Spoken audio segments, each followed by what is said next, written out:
So, I thought George R. R. Martin's A Feast for Crows was big and bloated, and well, then I got to A Dance with Dragons, which is by far the most dense, jam packed book in the series. It is also the latest book in the series, as the next installment, The Winds of Winter, has been underway since the Stone Age. But I digress. Much like George R. R. Martin in this book. So, the world of Westeros has gotten a lot crazier and a lot spookier over the course of the series. Uh, and this is by far the craziest and spookiest of the books. Uh, but let's start with something that is not so spooky, but certainly bonkers, and that is some of the new characters. Right? It's not A Song of Ice and Fire without a hundred new characters who I never knew existed. So Tyrion's on the run, right?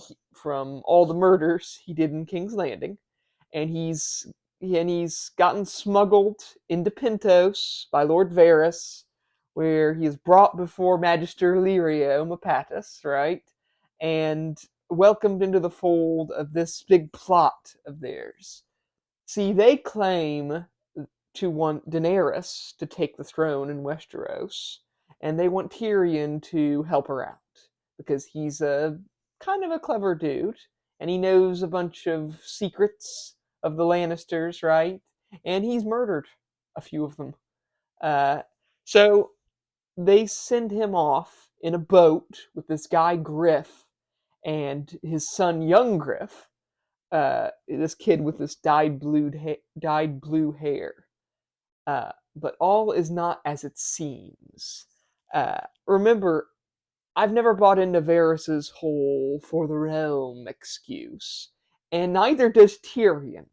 Okay, he figures out that this young Griff is actually, well, not actually, but kind of. I'll get to that. He's supposedly Aegon Targaryen in disguise, who would be Rhaegar's grown-up son, who supposedly the Mountain had brutally murdered. Aegon, all grown up, this tough, charismatic, slightly arrogant young man, and this guy Griff turns out to be John Connington, who was a former Hand of the King, who had been in love with Rhaegar and blames himself for Rhaegar's death. Uh, his whole plan is to smuggle Aegon to Meereen, have him marry his aunt Daenerys, because, Targaryens, and then to return to Westeros and take over. But all is not as it seems, because, um, okay, wait, this is pretty important information that the show kind of left out, right? Uh, I mean, Aegon Targaryen, sort of a big deal. Only he might not even be that. Because Dany's been off murdering slavers and sleeping with sellswords and struggling with rulership in Meereen, right? But she's also been having these visions of Quaithe of the Shadow, the witch who gives her cryptic prophecies, and one of them is to beware the Mummer's dragon. A Mummer's dragon being a cloth dragon suspended on poles uh, by the performers beneath them, uh, not a real dragon.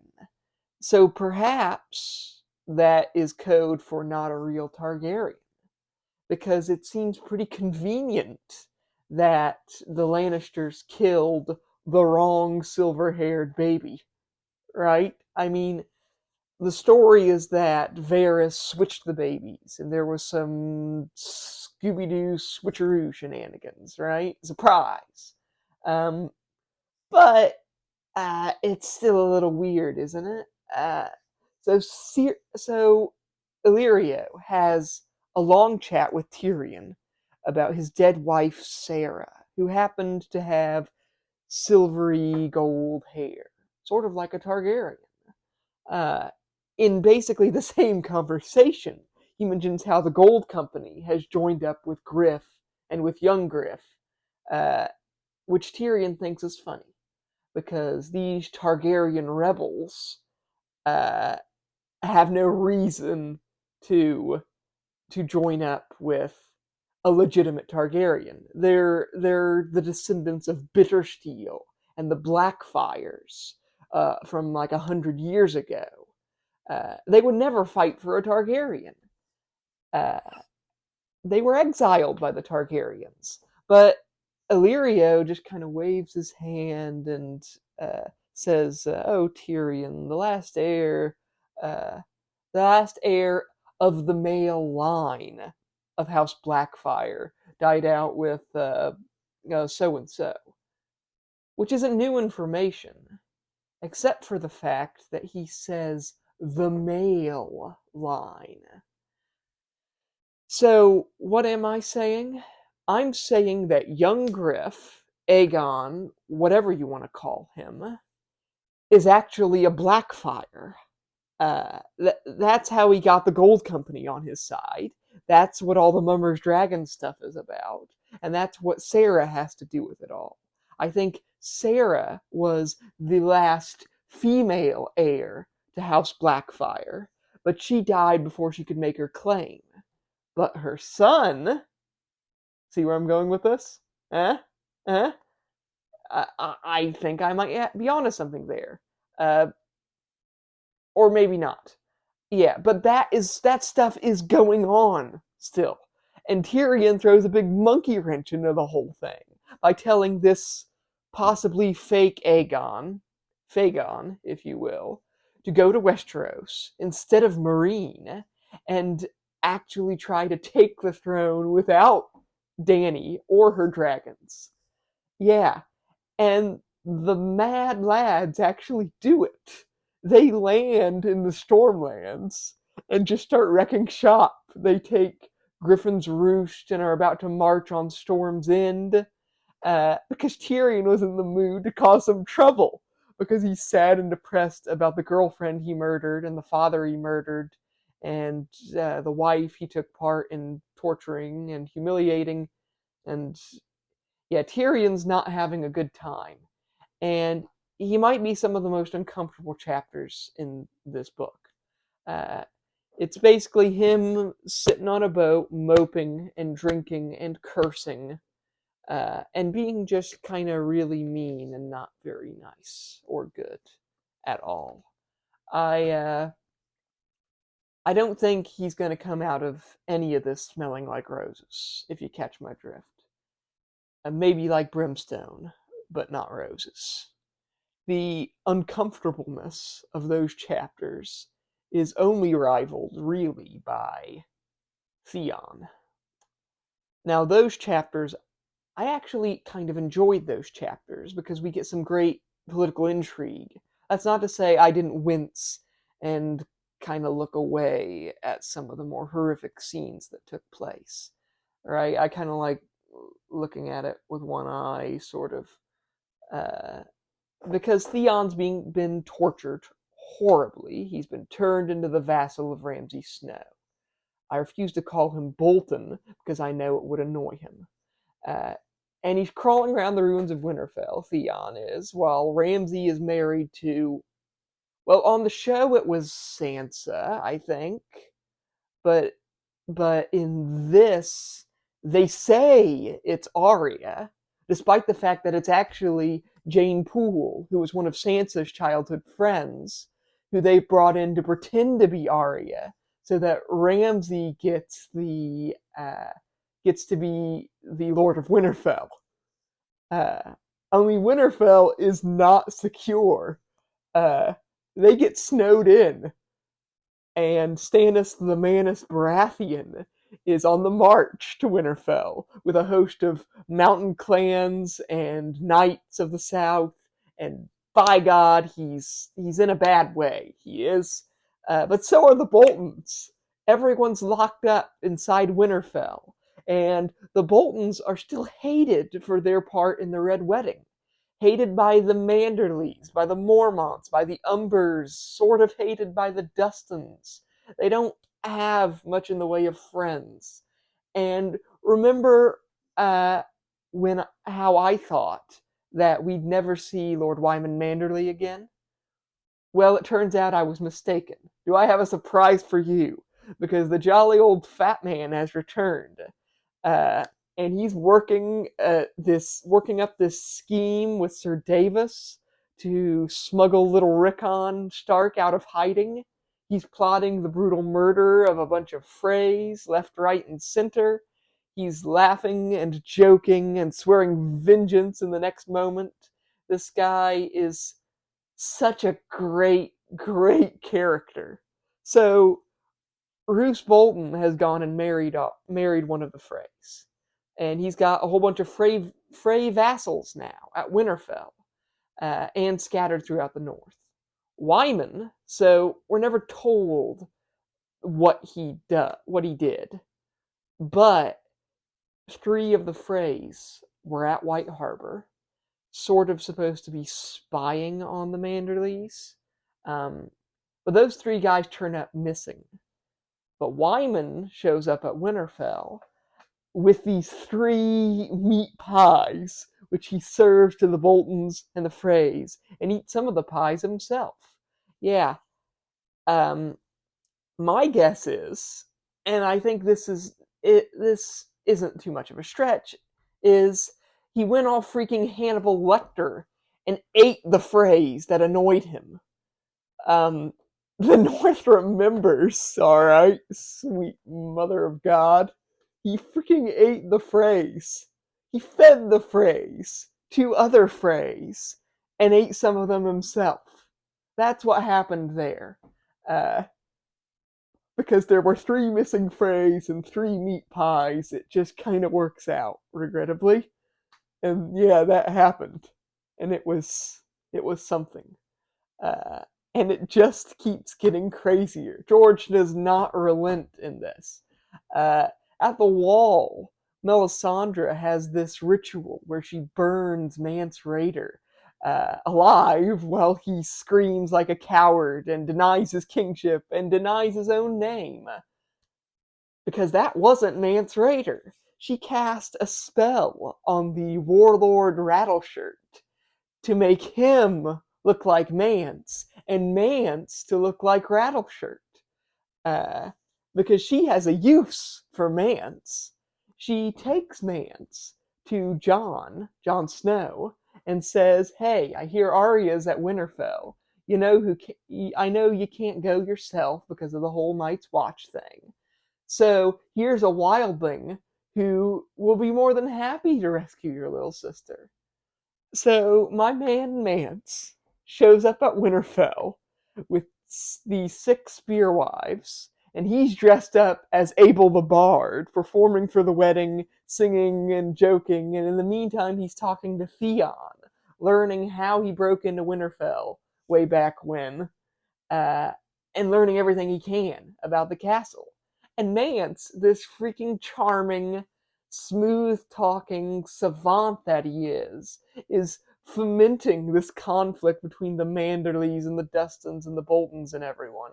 He's murdering people in Winterfell and leaving their bodies to be found. And everyone's blaming one person or another. It's a freaking tinderbox that Mance created. But he might not even be there to help. Well, okay. He might not be there to help the girl who he thinks is Arya, right? She's not. She's Jane Poole. But he might not even be there for that. He might be there on his own secret mission, or possibly working with Mel. That's sort of its own twisted little scheme. But he does help fake Arya and Theon escape, but he stays behind. And toward the end of the book, at the wall, Jon gets this letter from Ramsay saying that he's defeated Stannis, which seems unlikely. He's captured Mance, and that how he's like, oh, I'm so cool and awesome, and you told the world that the king beyond the wall was dead, but here he is, and he's like murdered the spearwives, and he wants Mance's son and Lady Val, and all these weird demands, and if he doesn't comply, he'll rip out Jon's bastard heart and eat it. So that is a lot, but also a lot of it doesn't make any sense. I'm thinking either Ramsay was lying, but how would he even know Mance Rayder, is what I'd like to know. It's not like he knows what Mance looks like. I mean, out of everyone in Westeros, Ramsay's tried the whole "we don't have photograph technology, so you can't recognize me" trick before. Uh, I think, and I'm by no means certain of this, that Mance wrote the letter pretending to be Ramsay. I think he was trying to get Jon south of the wall for whatever reason, or maybe trying to get Val and his son. But I think he chose weird, extreme demands, hoping it would cause Jon to leave his post, right? I don't think he was planning on Jon to actually give in to the demands. I mean, it's such a wildling-centric letter. Uh, and I never got the vibe that the Boltons cared all that much about wildlings. Not near as much as, say, the Umbers or the Mormonts. I think it kind of makes sense that the smug, self-centered Mance would send a letter and talk mostly about himself the entire time. But that's just me. Something I'm more certain of is, okay, well, I've been spoiling the book this entire time. But just to be safe, spoiler alert. Stop watching now and go ahead and like and subscribe and do all that. But if you don't want the big thing spoiled, if for some reason you don't already know what I'm going to talk about, consider yourself warned. All right? Okay? Okay. The death of Jon Snow. He gets ganked in the middle of the yard, right in front of everybody, by a crying Bowen Marsh, the Lord Steward of the Night's Watch, and by some other disgruntled Night's Watchmen. Unlike the show, it kind of happens sort of in broad daylight. I can't help but think 5 seconds later, One the Giant just marches up and turns a lot of them into pancakes. Or, the 100 billion wildlings that, that are currently stationed at the wall and are definitely friends of old Johnny Boy. But Jon gets gutted, and the warm air from his inside starts smoking out into the cold air outside, and he, stumbles and falls to the ground, drifts off into sleep, muttering "ghost" with his last breath. Look, we all have this idea in our heads that Jon is going to warg into his direwolf, that at some point later on, Mel is going to revive him with the powers of the Lord of Light. But what I want to bring up briefly is Mel talks a lot about the Azor Ahai prophecy, the prince that was promised, destined to save the world from cold and death. Azor Ahai, born amidst salt and smoke, beneath the bleeding star, to wake stone dragons, yada yada yada. The salt and smoke thing is sort of considered one of the more important parts of that. Well, Bowen Marsh was crying when he stabbed Jon.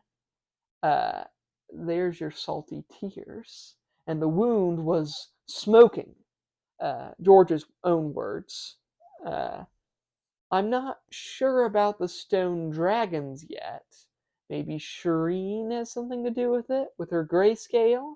I don't know. But I definitely think that Jon is going to be the prince that was promised, or would be if George ever finished his books.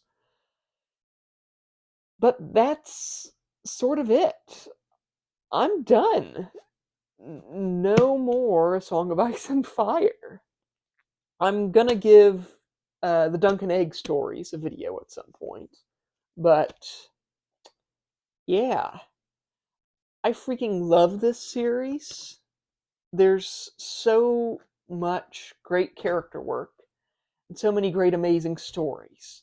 You could write one book or even a whole series just about Victorian Greyjoy on his ridiculous longship with his red wizard servant, or Arya becoming a faceless person and losing her sense of self. Uh, George has woven this amazing web of characters. Only I think it started to consume him a bit. Much like the characters in the story, I think he's gotten distracted from the main story, from the others and the wall and the final battle. Uh, but I think if he never finishes it, I think I'll be content with what I've read so far. There have been some great characters, some less than great characters, and I guess one whose chapters I just did not enjoy and didn't want to talk about all that much. If you've been watching these videos for a while, you can feel free to guess who I'm talking about. But yeah, that's been A Song of Ice and Fire. I loved it. It was inspiring. Um, yeah, I guess I'll see you around with something else I've read recently.